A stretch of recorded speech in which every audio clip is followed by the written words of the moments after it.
Assalamualaikum warahmatullahi wabarakatuh. Perkenalkan, nama saya Robi Sulistyo, biasa dipanggil Robi, dengan NIM akhir 003. Nah, di sini saya akan menjelaskan mengenai teori tujuan negara. Yang dimana teori tujuan negara, setiap negara pasti punya arah atau tujuan yang ingin dicapai. Karena negara tidak dibentuk tanpa maksud. Dalam ilmu negara ada beberapa teori yang menjelaskan apa sebenarnya tujuan dibentuknya sebuah negara tersebut.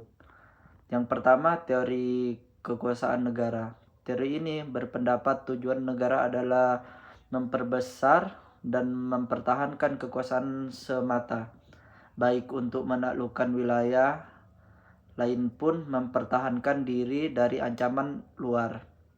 Pandangan ini banyak dianut pada masa kerajaan atau kekaisaran, di mana kejayaan negara diukur dari luas wilayah dan kekuatan militernya.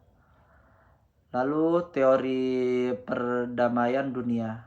Menurut teori ini, tujuan negara bukan hanya untuk kepentingan dalam negeri, tapi juga ikut menciptakan ketertiban dan perdamaian dunia, karena negara dianggap sebagai dari masyarakat internasional yang punya tanggung jawab menjaga hubungan baik antar bangsa.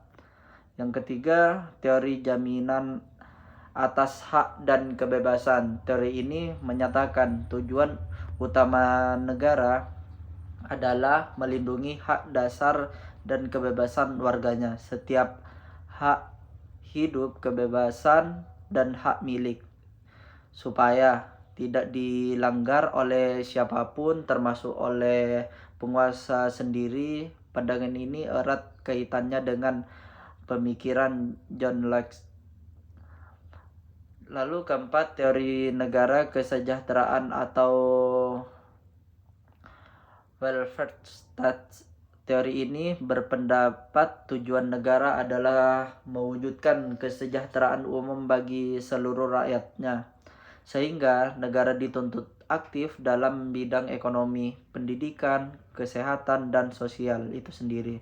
Pandangan inilah yang dianut banyak negara modern termasuk Indonesia, sebagai tertuang dalam pembukaan Undang-Undang Dasar 1945. Yang terakhir, teori negara hukum. Menurut teori ini, tujuan negara adalah menegakkan hukum dan keadilan, di mana segala tindakan pemerintah maupun masyarakat harus didasarkan pada aturan hukum yang berlaku, bukan hendak sepihak, sehingga tercipta kepastian dan perlindungan yang sama bagi semua warga.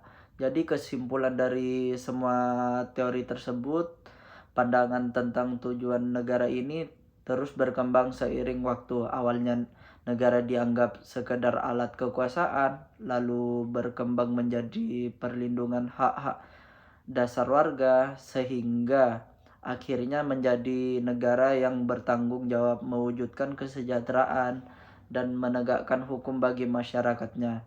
Inilah yang mendasari mengapa Indonesia memilih menjadi negara hukum sekaligus negara kesejahteraan bagi seluruh rakyatnya. Mungkin itu saja yang bisa saya sampaikan, kurang lebihnya mohon maaf. Assalamualaikum warahmatullahi wabarakatuh.